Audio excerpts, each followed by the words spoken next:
Digimon World Dawn is a game built around wasting your time, so I won't make this too long lest I be guilty of the same crime. But before I talk about the game itself, I'd like to briefly speculate about the development.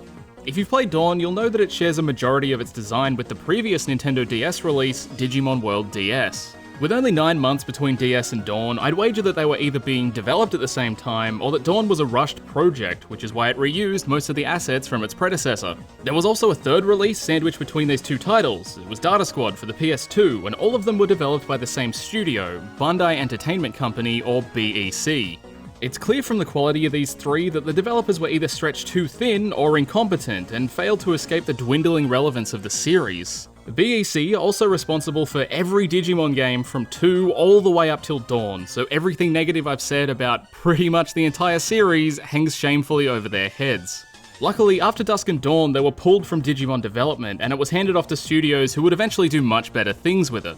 They would eventually return to Digimon development under the name BB Studio, and funnily enough, ended up developing Next Order, which is one of the best games to date. It only took them 20 years to make a good furry enabling experience. One more than Sonic Team. You may already know all this, or you might find it entirely useless, but I think it's interesting to see how Digimon devolved from an amazing virtual pet adventure game to a bunch of safe JRPGs which were ultimately crushed under the weight of their own mediocrity. And unfortunately, Dawn is no exception to this criticism. It's slow, repetitive, and infuriatingly dull. While it features a handful of neat ideas, the execution's sloppy and blatantly copies the previous game with no real push towards improving the experience. They didn't even put an intro movie in, so I can't do the usual thing where I talk about how much it misrepresents the game. It's just a flat 2D image sliding in from off-screen with a silhouette of a bigger, blacker Digimon in the background and then a shitty fade to white. The premise isn't anything to write home about either.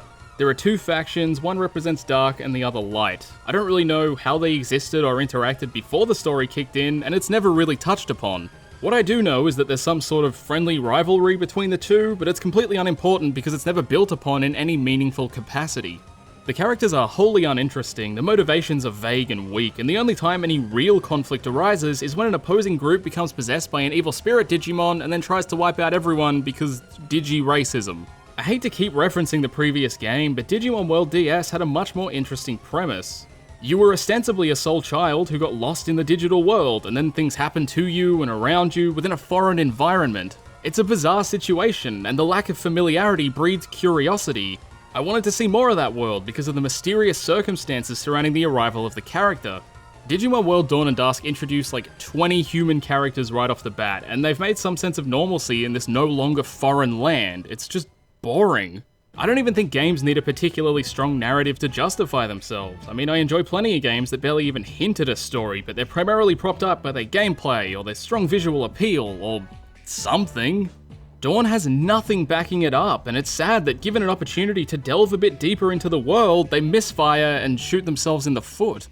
Even the opening scenes are a struggle, as the game desperately begs you to care about the events occurring, but ultimately fails. It would help if you weren't forced to sit through an hour of meandering dialogue amid forced tutorials, but they had to make sure that Pokemon market understood generic JRPG combat. Call me crazy, but I think they've got that covered. After the tutorial, some purple egg thing rocks up and turns all the Digimon into babies, except for one of ours. Then we proceed to mash its dinner because we're the chosen one. Also, we've got a level 20 fucking Digimon. From here, we're free to interact with any number of the fetch quests on offer. So quests are given at this counter, which has 5 Digimon working at it.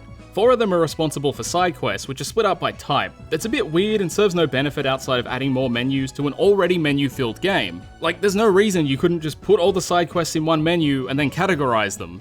The bloke in the middle is the one who hands out story quests, which function and feel exactly like side quests, but these ones are important, or so we're told. My big gripe here is that every single quest in the entire game goes like this. You get the quest from the counter, and then you go talk to some fuckhead who tells you some inane garbage and gives you a general direction. You move in that general direction and either fight a strong Digimon or collect an item. You return to the fuckhead who tells you some more inane garbage, and then you report the quest as complete at the Digi Quest Giver place and get the exact same reward every single time. You are always rewarded with Tamer Points and Bits. To my knowledge, Tamer Points are solely used to collect occasionally rare items from this other guy behind a different counter. They no longer increase Tamer rank, that's entirely separate, which renders them next to useless. This time around, Tamer rank goes up when you compete in structured arena battles, and anything after the silver Tamer rank is pretty fucking difficult. If you want that pure platinum, expect to grind for many, many hours. That said, Tamer rank has also been destroyed, as all it really does is increase the percentage points you get from every Digimon you encounter. Given that it's so difficult to get past gold and platinum ranks, this really only exists for completionists, and I don't see the value in making this game more of a grind. The bits acquired from side quests are always handy, as they're responsible for buying weapons and armor, as well as upgrading your farm and stocking it with training equipment for the benchwarmers you'll never use. I never used equipment because the menus took far too long to navigate, and the good equipment has a minimum level requirement, which means you're constantly resetting your levels and re-equipping your shit. I just didn't bother with it. It's too slow, it's too clunky, I hate it.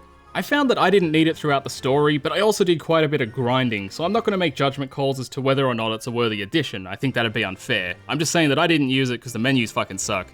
If you're looking for short-term stat boosts, you're sniffing up the wrong tree with equipment anyway, because the best place to get them is the farm.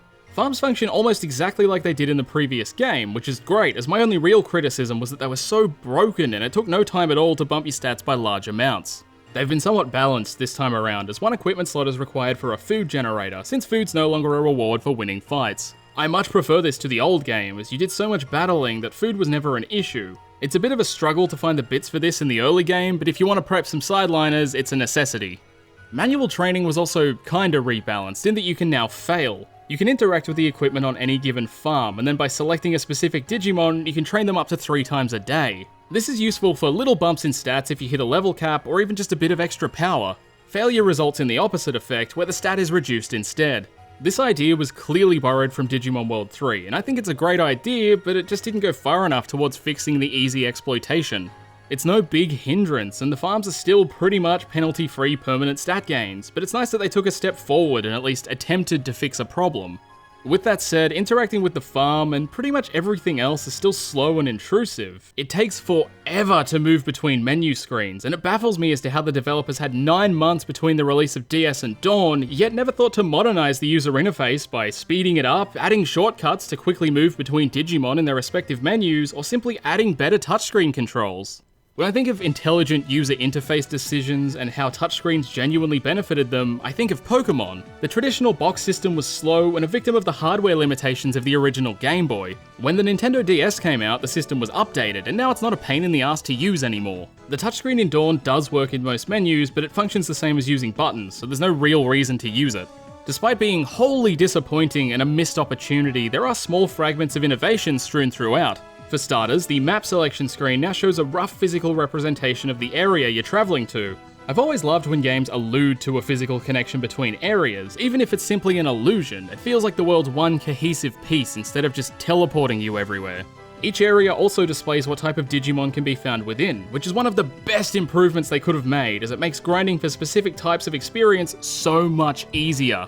I appreciated this addition, and it shows that they were at least attempting to iron out the kinks of the previous game, even if they missed pretty much everything else. Once you let loose in these maps themselves, however, you'll find a lot of reused ideas and assets from the previous game.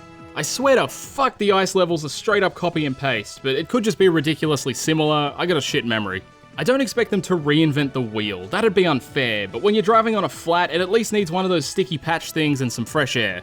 The encounter rate is still just as bad as the previous entry, which is another giant wound that goes unmended. The maps seem bigger this time, which makes it even harder to justify the insane number of battles, and that's unfortunate as it removes incentive to explore them.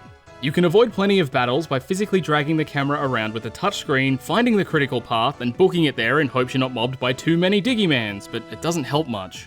It's also interesting that a camera drag feature was added, as it seems the only purpose was to offset the huge encounter rate, when the obvious solution is to lower the encounter rate.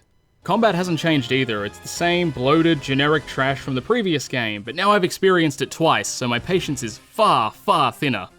Granted, they did drop the Digimon initiation sequence down from 3 seconds to 2 seconds, but it's still a ridiculous amount of time to wait given how high the encounter rate is. With a total of 1,645 digital monsters destroyed, that's still 54 minutes of waiting for sprites to appear, when a DS cartridge could have popped them all in under a second. Sleuth did fix this, where it'd only take 1 second for all Digimon to appear and all their percentages to resolve. But we're not talking about the good games. We're never talking about the good games. The visuals are a mixed bag. The backgrounds and sprites in battle are fantastic, so good in fact that I don't even mind them being completely recycled from the previous game. Digimon have 4 frames of animation for their idle pose, and they're animated at varying speeds, which makes them all seem quite distinct. It's a neat little effect, one that I actually missed in the previous video, and it doesn't achieve anything major, but it's just a nice touch. The attack effects are still garbage, but everything else looks so lovely, it's easy to give them a pass. Everything outside of battle is still a bit too simple. Most of the big events are cheap looking or barely animated, and with a weak script it leaves a lot to be desired. I think minimal animation can be made up for with descriptive, powerful dialogue, but there's nothing close to that here. As for the music, well, music's never bad in Digimon games, and even though you'll hear some of the tracks enough times to make you completely numb to them, they rarely overstay their welcome. So to conclude, all the major problems come down to the developer's inability to create a half-decent difficulty curve, ostensibly fearing the nightmare that is a short video game. I clocked in at just over 60 hours, clearing the story and doing a decent chunk of the side quests. Without the insane number of encounters and the excessive grind required to move around the Digivolution tree, I probably would have clocked in at under 20 hours, but a balanced and enjoyable difficulty curve be damned. So that's Digimon World Dawn. It's like Digimon World DS, an almost amazing game let down by a clear lack of vision, an inability to assess and repair problems, and possibly major development constraints.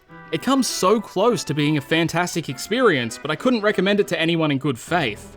If you're looking for a video on Digimon World Dusk, the brother game to Digimon World Dawn, I've got you covered. I had a YouTube friend play and review Dusk at the same time as this video, and I'd recommend you check that out. Should be somewhere on the screen or in the description, or you'll find it, you're a smart cookie, I'm sure. And if you do go there, feel free to leave something nasty in the comments, like, you're a dickhead. You know, the end of this series is only 1 or 2 videos away. Actually 3 now that Hacker's memory's out. Fuck, I took too long on this video. Anyway, I hope I didn't piss you off too much with this video. It was overly negative because, I mean, I detailed why, but if you disagree for some reason, let me know in the comments. I'm happy to listen and to understand why other people like games is really interesting to me, so sound off if you do. As always, thanks for watching, stay beautiful. I know I will.